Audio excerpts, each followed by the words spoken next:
Bonjour à tous, on continue sur nos séquences sur la confiance en soi. Lors de notre dernier atelier de travail, on a abordé un cas particulier avec Jocelyn Trion.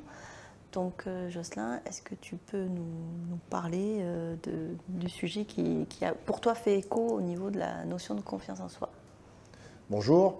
Effectivement, lors du dernier atelier des Memento qui nous regroupe fréquemment, avec les collègues d'autres disciplines, en parlant autour de la confiance, m'est venu un cas que je côtoie en ce moment au sein du pôle France Volley avec un jeune autour du service.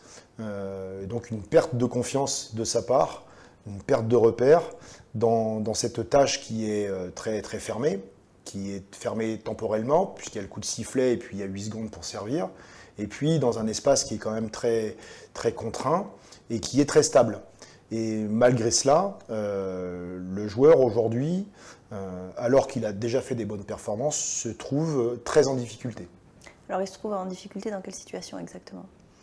Alors dans la réalisation technique du service, à savoir qu'il est très perturbé à la fois dans ses routines préparatoires, qu'elles soient mentales ou mécaniques, où il est sans arrêt en train de changer parce qu'il est complètement perdu, et ensuite dans la réalisation même du geste, où il fait beaucoup de fautes. Et donc ça lui arrive en compétition? Effectivement, c'est là où on constate, la compétition, c'est là où le jeune va s'évaluer et être évalué par ses pairs et puis des entraîneurs et potentiellement des recruteurs. Donc pour lui, potentiellement, cette situation officielle de jeu qu'est la compétition le met sous une contrainte de stress supplémentaire et dégrade encore plus son geste. Il est en difficulté à l'entraînement et on sent une dégradation au niveau de la compétition. Donc pour toi, tu le relis à la confiance en soi. Pourquoi? Comment tu fais ce lien-là? Parce qu'on pourrait dire juste il est stressé. Alors, je le mets dans la confiance parce que déjà on constate que ça se dégrade entre l'entraînement et la compétition. Ça veut dire que le contexte joue dessus. Alors stress ou pas stress, mais aussi dans l'entraînement, entre l'année dernière, parce que ça fait déjà 1 an et demi qu'il s'entraîne dans la structure, entre l'année dernière et puis aujourd'hui, il y a une vraie dégradation, alors qu'il s'entraîne de plus en plus et il acquiert de l'expérience. Donc, il devrait être meilleur? Il devrait être meilleur que ça. Les performances, parce qu'on arrive à les évaluer aussi par l'intermédiaire de radars, par l'intermédiaire de vidéos et de retours vidéo qui permettent de s'évaluer, on constate une vraie dégradation et une perte de vitesse en termes d'impact de son service, mais aussi de sa gestuelle et de sa préparation. Oui, parce qu'on est en volley, donc il y a beaucoup de data pour avoir une idée précise de la performance produite au-delà des histoires de score et tout ça. Et donc c'est quelqu'un qui l'an dernier performait, qui cette année devrait performer plus et performe moins. Tout à fait. Et comment tu expliques, toi, que ça ait changé? À ton avis, qu'est-ce qu'il y a de sous-jacent? Qu'est-ce qui se passe? Alors, ce qui peut être sous-jacent par les échanges que l'on a ensemble, soit en groupe, soit avec lui lors d'entretiens, c'est de parler du statut qu'il s'est auto-défini en début d'année. L'année dernière, il était à sa première année, il découvrait, il s'entraînait avec des athlètes qui étaient plus forts. Quelque part, il avait une charge émotionnelle qui était un peu moins forte. Et donc, à chaque fois qu'il rentrait sur le terrain et qu'il réalisait ce type d'action-là, il était complètement déchargé, on va dire, de la performance générale. Il venait apporter ce qu'il pouvait apporter.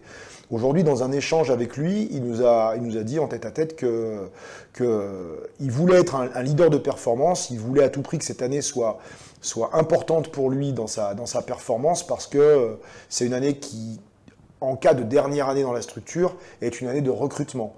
Donc quelque part, le regard des autres, le regard des recruteurs, des agents et des clubs professionnels qui peuvent le recruter, on peut estimer qu'il y a une certaine forme d'impact sur son état émotionnel.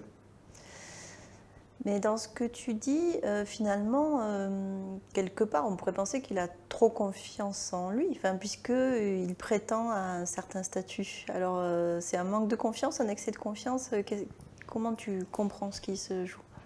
Je pense qu'il s'est mis dans un état de confiance un petit peu trop haut au début de l'année, en disant l'année dernière, ça s'est bien passé, j'ai même été performant sur certaines phases finales, donc importantes pour l'équipe, donc une demi-finale de championnat de France des centres de formation, face à des équipes un peu plus âgées que nous, avec plus d'expérience, où il a été très performant.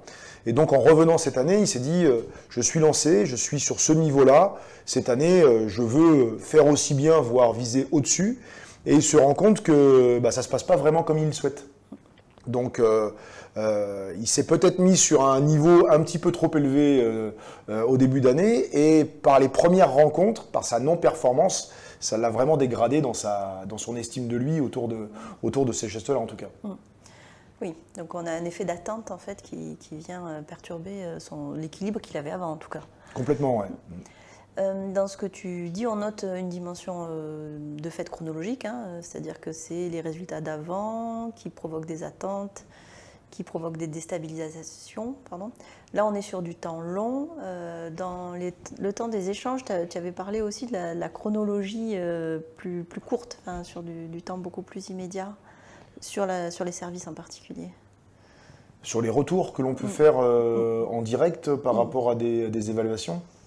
Non, sur comment un service va impacter le service d'après, qui va impacter le service d'après ou le service de l'autre. Ah, je vois ce que tu veux dire.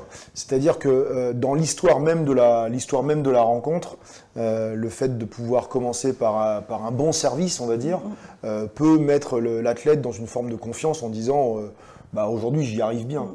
Il s'avère qu'au volley, sur un set, le joueur il va passer 2 ou 3 fois au service. À chaque fois, il peut se mettre en série, donc servir plusieurs fois. Mais dès qu'il y a un échec ou une perte de points pour l'équipe, c'est l'autre équipe qui va servir et il faut attendre une rotation complète pour revenir au service. Donc entre ces deux temps, il peut se passer plein d'actions sur le terrain. Et pour le joueur, c'est aussi du temps sur lequel il va cogiter, sur lequel il va se projeter sur peut-être le service suivant. Mais en tout cas, ce qui vient de se passer, et lorsque c'est négatif, ça a un impact sur sa performance tout au long de ce temps avant de revenir. Et effectivement, lui, quand il commence mal sa partie avec ce premier service, on sent que c'est un enchaînement et qu'il y a une dégradation et une sorte de cycle infernal. Oui, donc il y a une dynamique à très très court terme. Complètement. Qui impacte son niveau de confiance et ses performances pendant le match. Voilà, le concernant, on peut dire qu'il y a un temps qui est un petit peu plus long sur la saison dernière, comment il se projetait sur cette saison-là et comment il la vit. Et là, on est sur une échelle de quelques semaines, voire quelques mois. Et puis, on le constate aussi sur le temps du match, où il peut y avoir une dégradation de sa confiance sur le service par la non-performance à un moment donné. Quand on a échangé lors de ce travail-là, tu parlais aussi de la question de la spontanéité, de la manière instinctive de jouer. Et tu notais aussi, si tu peux développer un déplacement qu'il a eu dans sa manière de fonctionner aussi. Alors c'est vrai que c'est un jeune qui travaille chez nous maintenant depuis 1 an et demi. Il arrive dans un environnement qui est très complet en termes avec beaucoup d'entraîneurs, avec beaucoup de moyens de s'évaluer, des moyens vidéo. On a parlé tout à l'heure du radar, ce qui fait que ça fait beaucoup d'éléments qui peuvent arriver, qu'il doit assimiler. Et quand tu parles de spontanéité, d'instinctivité, j'évoquais avec les collègues l'autre jour d'animalité. Quand on rentre sur le terrain, il faut laisser parler un petit peu son instinct. C'est difficile quand on est en match, quand on est face à des adversaires et dans des rapports de force avec un adversaire, de pouvoir se focaliser, se concentrer sur des éléments techniques. On doit laisser parler, on doit laisser parler le corps, et c'est là que l'entraînement au quotidien paye. C'est juste être sur de l'intention, et puis se laisser aller. Et aujourd'hui, dans ce laisser aller, il est en grande difficulté. Et on voit bien justement la différence entre un fonctionnement où on laisse faire, alors on dit l'instinct, en fait c'est les automatismes, et l'intuition, et donc il y a un fonctionnement confiant.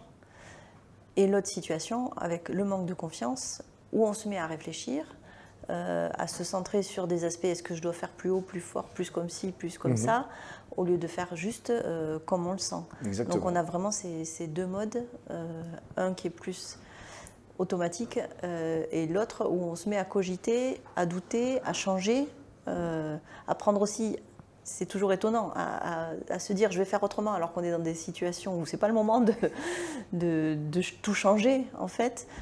Donc c'est vraiment deux modalités très différentes et pas du tout efficientes.